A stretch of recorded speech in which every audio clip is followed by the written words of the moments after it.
विचार राष्ट्रीय एवं सामाजिक चेतना को समर्पित टीवी चैनल का प्रकल्प है। विचार का उद्देश्य एक धर्म, एक संस्कृति, एक सभ्यता, एक खान पान, एक आचार विचार, एक पूजा पद्धति, एक पहचान को स्थापित करना है।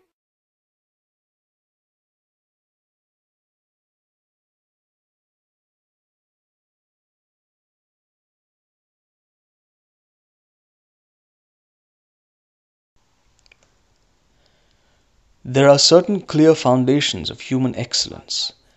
These are those things in our personalities that are superior to what is found in other species of animals and birds. There are 4 distinguishing characteristics that are clear. The first is our beautiful hands with their opposable thumbs. Secondly, our sophisticated power of speech. And then in our inner faculties we have the intellect and the heart or mind. The work of combining these 4, the intellect, heart, speech and our hands, is known as karma.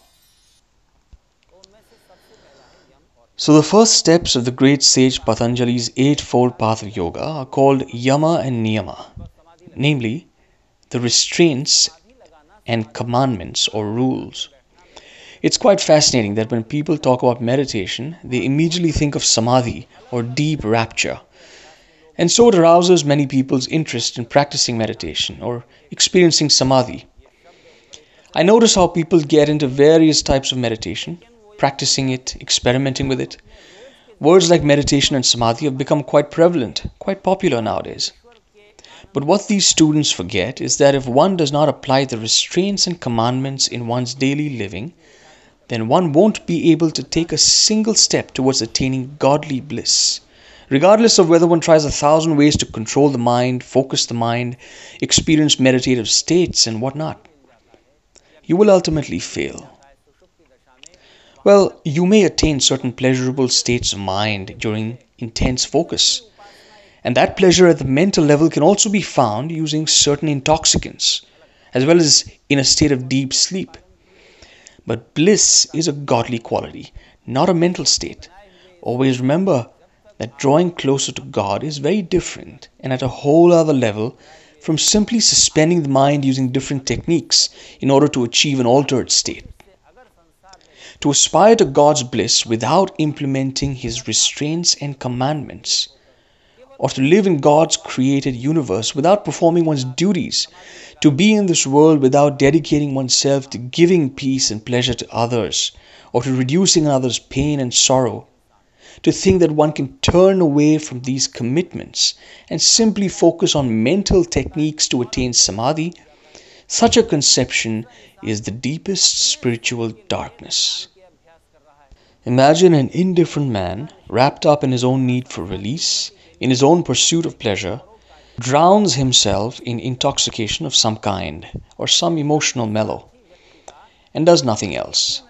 Now imagine another selfish person who meditates for his own pleasure, but does nothing altruistic, nothing for others, for his society, doesn't spare a thought for Mother Nature or for this universe. All said and done, is there any basic difference between these two people? Please note that the two are acting out at the same level. Both are consumed with a non-altruistic, selfish purpose for their own pleasure, or tied up in their own emotional preoccupations. That is why a true lover of God, a true practitioner of yoga, will always consider it his responsibility to reach out and share whatever little bliss he has received from God with his fellow living entities. He never shirks this responsibility. He never turns away from the world, but works to make it more balanced and just.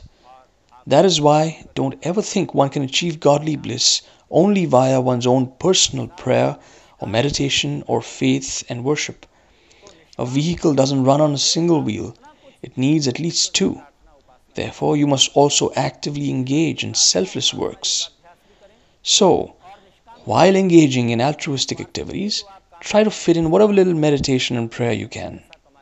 By all means, do your meditation, prayer and yoga, but also keep developing one's altruism. The works that you do for your own needs, like earning a living or entertainment, these are not wrong. But to do these while causing some harm or deprivation to others, that is a problem.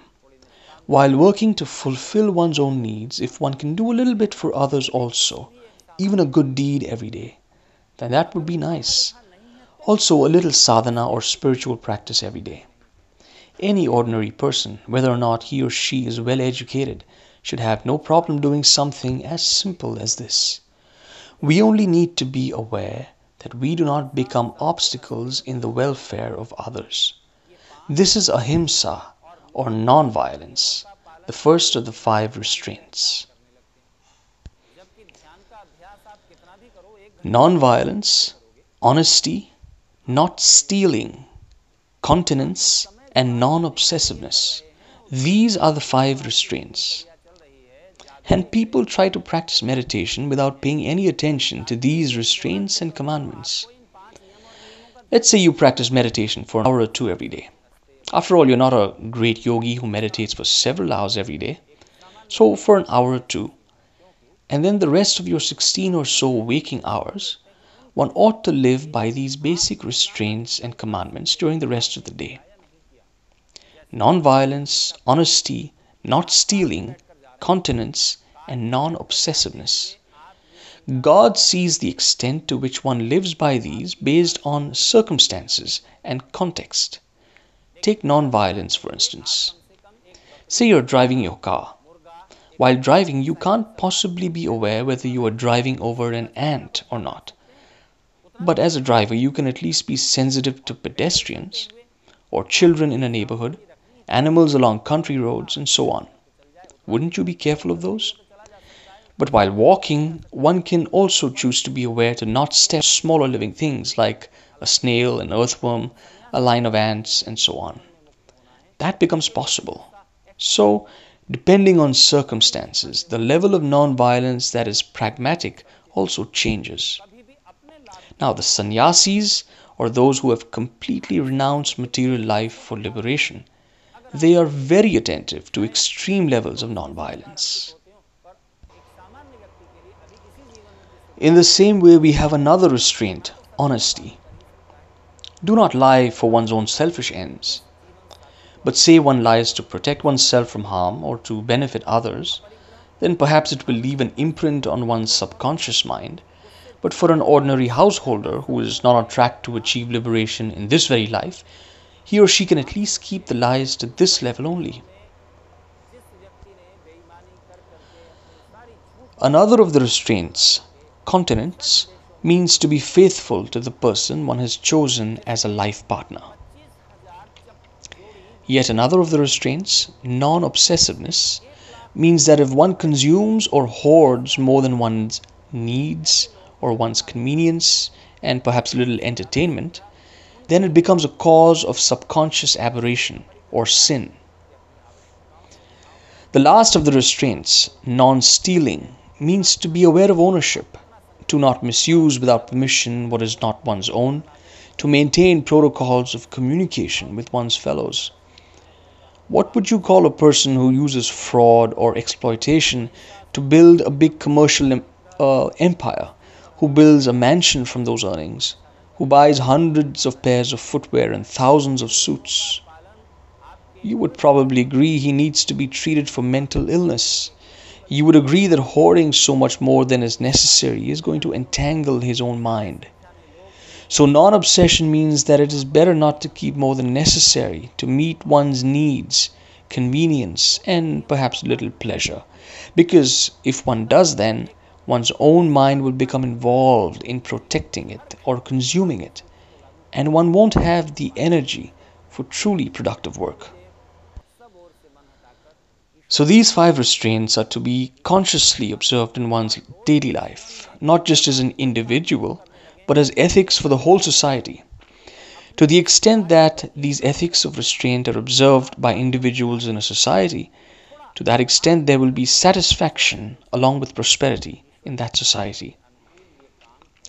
Now, to manage these 5 restraints, the great yogic teacher Patanjali recommends a very simple rule or commandment, Ishvara Pranidhana, which means dedication to God. To take a few moments every day to absorb one's mind in the Lord and to put oneself and one's actions in God. And similarly, when undertaking any task, to take a moment to dedicate it to the Lord, to close one's eyes for a second and ask one's conscience whether this action is agreeable to the Lord or not. You may ask, how will I know God's will? There is nothing mysterious about this. You will know it yourself. Use the golden rule. Whatever behavior you are about to adopt, would you like the same behavior used with you? If the answer is yes, then that action is agreeable to God. And if the answer is no, then better not to do the same to someone else. This moral language of dharma or ethics is linked with dedication or surrender to God. Before committing an act, to simply ask oneself whether this will harm any other member in God's creation. This itself will put that act in God. And after doing the task with one's best effort and sincerity, to leave all worry of its results or its fruition or expected benefits or problems to God rather than to obsess about it. Because such speculative worry will sap your ability to actually perform the task itself. Such worry is to be left to the Lord, and one's duty is to execute the task to the utmost limit of one's intelligence and power, leaving all worry about the results to the Lord. In this way, experience the pleasures of life as well as godly bliss. Work for one's own needs, but also develop altruism. And spend a little time each day absorbed in thoughts of God, dedicating all work to Him, not worrying about the results, and giving thanks for what is received. Don't ever think that God won't accept whatever little you can do, however haltingly or disjointed. For example, imagine a student studying a heavy subject like math or physics or chemistry. He reads a couple of pages, then his mind loses focus, drifts away. After a few minutes, he brings his mind back to his book and continues to read, and in this way he finishes reading 10 pages. Does it mean he hasn't grasped those pages? He certainly has, though he could have absorbed more in lesser time if his attention was sustained. In the same way, if one's mind is not focused enough in God consciousness, doesn't matter. Whenever it goes astray, simply bring it back and continue. There is no loss at all on this path. One's ability and attentiveness continues to improve. So why not make a start, one step at a time? Then gradually, from within, you will receive inspiration and assistance from the Supreme Lord, even in the spiritual realm.